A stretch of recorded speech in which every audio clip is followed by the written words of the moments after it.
Thank you very much. Good crowd here. I've had a great day today. I went running. That's how I work out. I have friends who swim to stay in shape. I swim not to drown. I don't consider any activity that prevents death exercise. I don't care how aerobic it is. I'm sure running from pit bulls also elevates one's heart rate, but I'm not going to do that 3 times a week. I don't have the right shoes for it anyway. Nike hasn't come out with a pit bull trainer yet. I run and I watch bowling. That's my sport of choice on television, bowling. It's fun to watch the commentators in bowling. The sport is so predictable, just a ball in an alley. No defense, no obstacles, no strategy. So, Jim, what do you think you'll do on this one? He's probably going to try to knock those pins down. That's what I do. Some sports I can't watch on TV. I don't mind the games, but I don't like the interviews after the games. Because the winning players always give credit to God while the losers blame themselves. You know, just once I'd like to hear a player say, yeah, we were in the game until Jesus made me fumble. He hates our team. Even boxers thank God for their triumphs. Oh yeah, without Jesus, I couldn't have crushed my opponent's skull tonight and rendered him brain dead. I've been blessed by the Lord. We shouldn't interview boxers after a fight. How articulate and insightful can one be? So tell me, Boom Boom, what were you thinking in the second round when you got tagged with that right? About inflation, Bob, and its effect on third world economies. Words don't always roll off the tongue of a boxer. Watching one speak can be like watching a dog lick peanut butter off the roof of its mouth. Painfully unsettling. Very violent sport, boxing. The most violent sport of all, though, has to be hunting. If you consider hunting a sport. After all, a hunter sneaks up on his prey. That's not very fair. I mean, between rounds, a boxer doesn't tiptoe around the apron of the ring and smack his opponent in the back of the head. Hunters are cowards. If they weren't, they would hunt each other.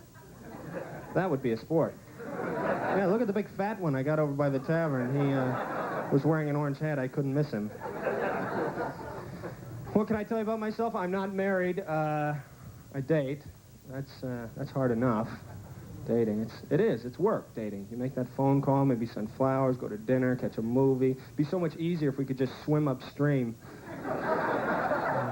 Or make a loud clacking noise. I guess I'm not sure if I've met my someone, you know. It's said that there's someone out there for everyone. That's fine, but what if my someone is a lesbian who lives in Pakistan? Yeah, I have to find her. Some men think that they can convert gay women, make them straight. I couldn't do that. I could make a straight woman gay, though. I got that going for me.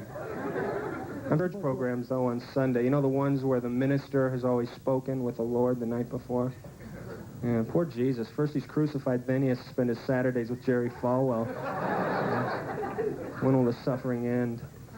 Falwell is obnoxious. He's pretty much devoted his entire life to pestering God. He's kind of the Eddie Haskell of the spiritual world. He can never just say a prayer. He has to butter God up first, tell him how great he is. God doesn't need to hear this. He's a supreme being. If he's having problems with his self-esteem, there's no hope for you or me. I'm not married. I do have a girlfriend. We get along pretty well.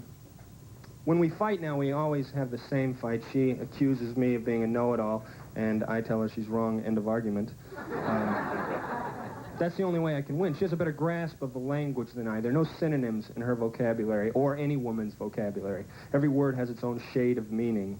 I didn't say I was mad. I said I was upset. You should listen. Women are simply more adept at language than men. It's been proven. Our capacity for language started with a genetic mutation in a woman 200,000 years ago. I wonder what her first words were. Probably, you aren't going to leave that there, are you? That goes over here. You should know that by now. Our brains are different, men's and women's. Women are right brain, they're verbal. Men are left brain, more analytical. That's why we're incapable of providing women with the romantic dialogue they so desire.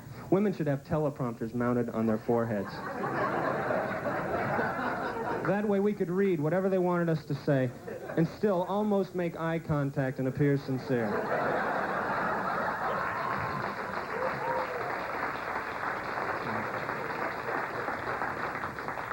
Without you, my life has no meaning.